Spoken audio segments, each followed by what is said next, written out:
Breaking news Telangana హైకోర్టులో KTR quash petition పై విచారణ జరుగుతోంది. కేటీఆర్ క్వాష్ పిటిషన్ పై ఏసీబీ డీఎస్పీ కౌంటర్ దాఖలు చేశారు. అయితే కేటీఆర్ పై నాట్ టు అరెస్ట్ ఎత్తివేయాలని కోరారు. ప్రస్తుతం హైకోర్టులో కేటీఆర్ క్వాష్ పిటిషన్ పై వాదోపవాదనలు కొనసాగుతున్నాయి. కేటీఆర్ తరపున సుప్రీంకోర్టు లాయర్ సిద్ధార్థ్ దవే వాదనలు వినిపిస్తున్నారు.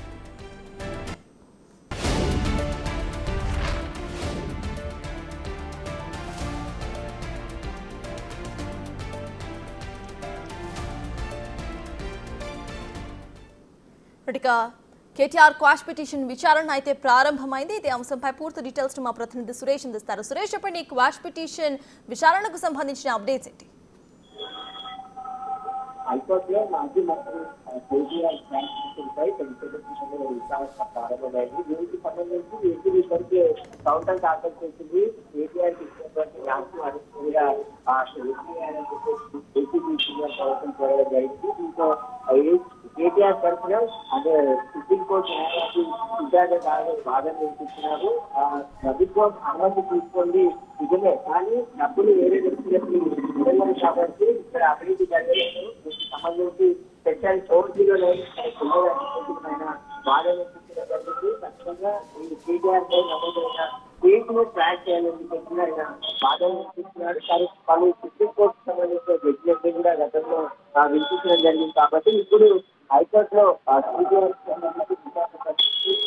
కూడా ఆల్రెడీ కౌంటర్ దాఖలు చేసి ఏసీబీ తరఫున న్యాయవాదులు కూడా పూర్తి వాదన వినిపిస్తున్నారు. ఇప్పటికే పూర్తి వివరాలతో కూడిన దాఖలు చేశారు. అసలు కేటీఆర్ ప్రభుత్వం అనుమతి తీసుకోకుండా తన సొంతంగా ఆదేశాలు జారీ చేసి విదేశీ కంపెనీకి డబ్బులు చెల్లింపులు జరిగాయి. దీనికి సంబంధించి ఆయన సంతకంతో పాటు అప్పటి చీఫ్ సెక్రటరీగా మున్సిపల్ చీఫ్ సెక్రటరీగా ఉన్నటువంటి అరవింద్ కుమార్, మరొక సివిల్ ఇంజనీర్ గా ఉన్నటువంటి బీడీఎల్ బేసి, ఈ ముగ్గురు కూడా ఏకపక్ష నిర్ణయం తీసుకొని ఎస్ఎండిఏ ఖజానాకు సరిగ్గా జరిగే విధంగా చర్యలు తీసుకున్నారు. కాబట్టి అన్ని అనుమతులతో కేసు నమోదు చేశామని చెప్పేసి కూడా ఏసీబీ కౌంటర్ పిటిషన్ లో పేర్కొనడం జరిగింది. దీనికి సంబంధించి ఇప్పుడు హైకోర్టులో విచారణ జరుగుతుంది. విచారణ అనంతరం హైకోర్టు ఎలాంటి డైరెక్షన్ ఇచ్చింది, దానికి సంబంధించి ఏసీబీ కూడా ముందుకు వెళ్లే అవకాశం కనబడుతుంది. ఇప్పటికీ కేసుపై ఇది కూడా కేటీఆర్ పై కేసు నమోదు చేయడం జరిగింది.